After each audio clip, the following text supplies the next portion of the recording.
Which creepy urban legend turned out to be true?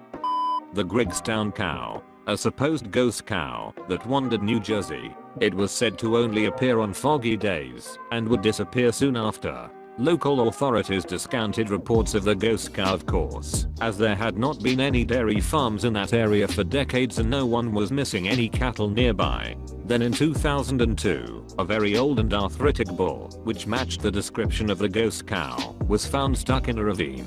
The old bull was unable to climb out of the ravine on its own, and, due to the animal's poor health, local veterinarians decided that euthanasia was the best option.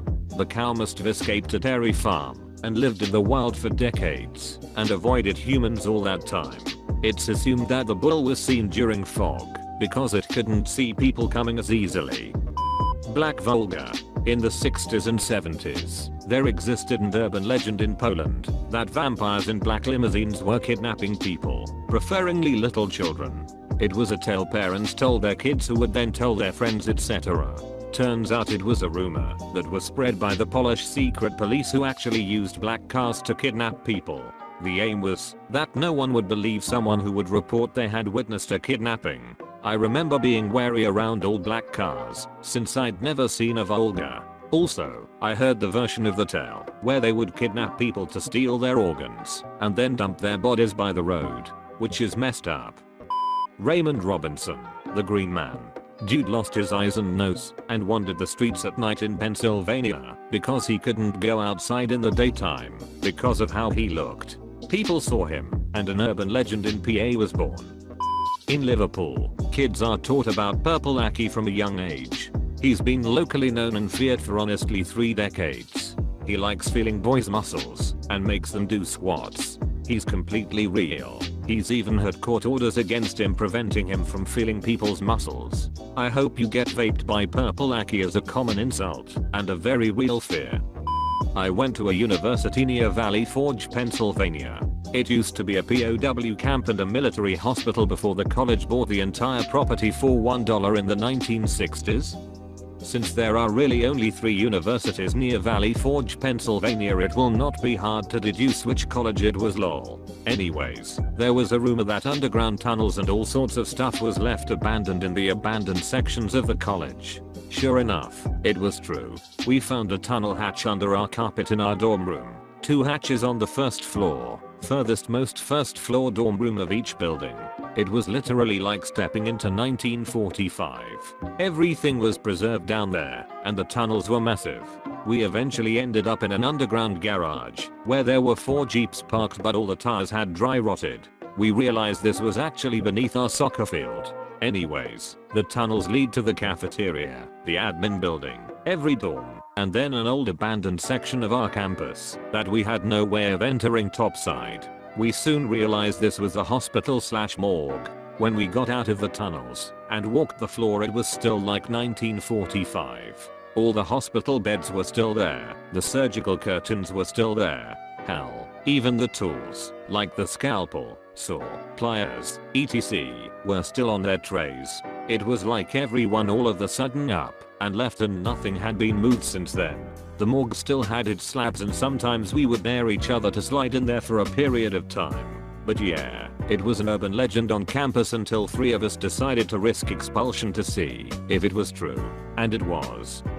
When I was a kid, my dad would take me and my brother to High Rock. It's a neat overlook and we could play on the rocks. It was fun, but also a little sobering, as much as things can be for kids, because a girl had died in a hang gliding accident, if I remember right. As you drive up to the parking lot for the overlook, the road continues on into the woods. We asked our dad where it went, and he told us that you'd be driving down the road and suddenly armed guards would pop out of the woods to stop you, because there was a secret government base there. That's the case, except it isn't really secret. It's Raven Rock, which is a nuclear bunker that can act as a remote Pentagon if the country is attacked.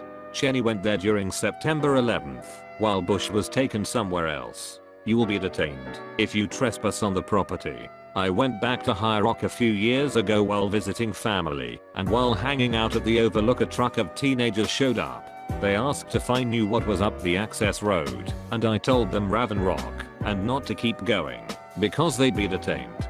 They decided they wanted to check it out anyway. An hour later, when I left High Rock, those kids had not come back yet, so I figured they were getting their asses chewed out by a soldier. Fun fact, Raven Rock is the headquarters of the Enclave in Fallout 3. This is, thankfully, a somewhat more light-hearted urban legend than a lot of the posted ones so far. So, I'd heard several times from friends and whatnot hearsay tales about this creepy, near-mythical shoelicker who resided in the Tampa area. Apparently, this dude would walk up to people in public spaces and would ask them about their shoes and ask to see the bottoms of them and would then drop and do his best to lick the bottoms of the shoes before the person could step back down. Naturally, I thought that was just way too weird, and there was no way this wasn't just people making up some bullshit story. Then I ran into the guy at a taco truck. Skinny dude, longish hair, probably homeless from how he was dressed. Could have been 18. Could have been 30. Walks up as I'm waiting for what turns out to have been the best taco I've ever had in my existence, a cochinita pibil, for the curious, and asks about the shoes I'm wearing. I'd just finished performing and was still wearing some Doc Marten boots and was more than a little soused. He asks if he can see the treads or something like that. I'm all confused and am like, sure, why not? And he drops to the floor, grabs my boot and starts licking away at the sole. I yelled at the dude, sort of kicked at him, and he scampers off. Weirdest ducking interaction ever. Edit. Welp. My highest Reddit comment is about a creepy homeless dude who licked my shoe while I was drunk and waiting for a taco. Fantastic. When I was young living rural Ontario, we were told as children not to wander too far into the forest, saying that a monster would get us and we wouldn't come home.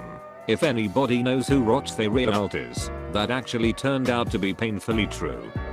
We had an older couple that would come into the store I worked at when I was 15.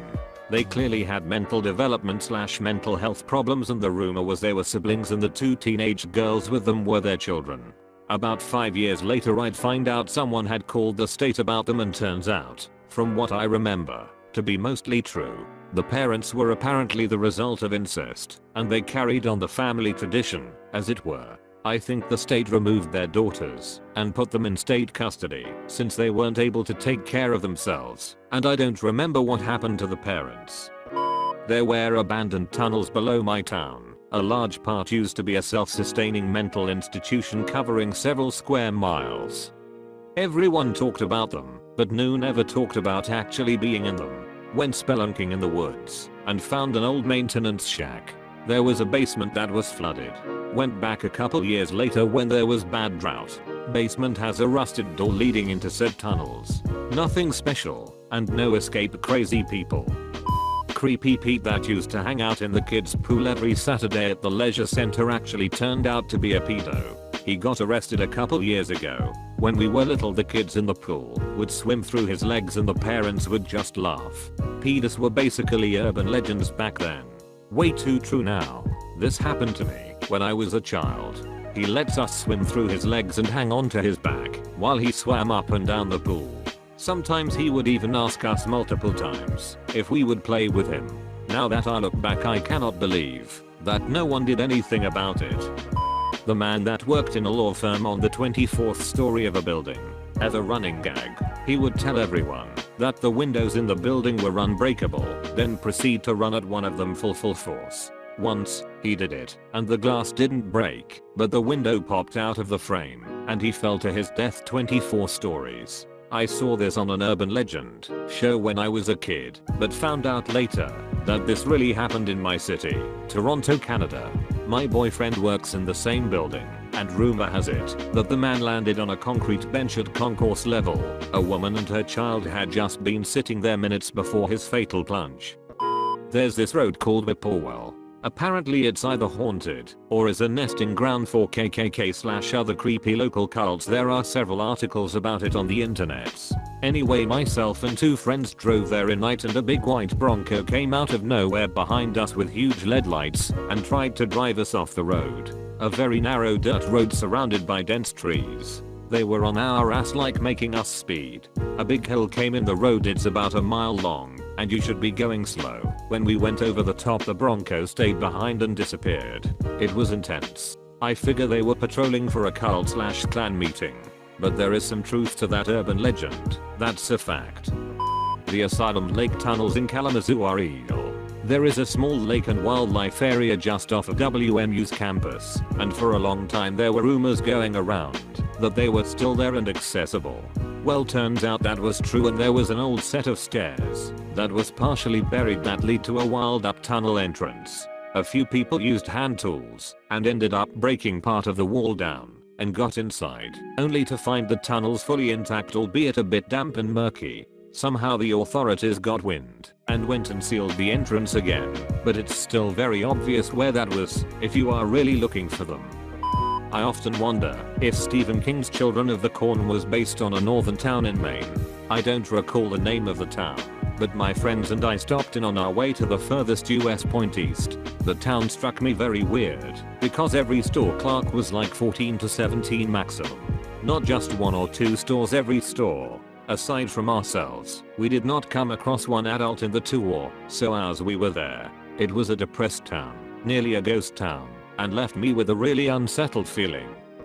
I'm always late to these things. In Kenya, Mombasa, there was a story about a woman with long black hair and a white dress who would be seen around the beach at night, and it was to stop people from being at the beach swimming in the ocean. Turned out to be true, as older lady would sleepwalk on the beach in her 90s, even she didn't know until locals found the courage to follow her home.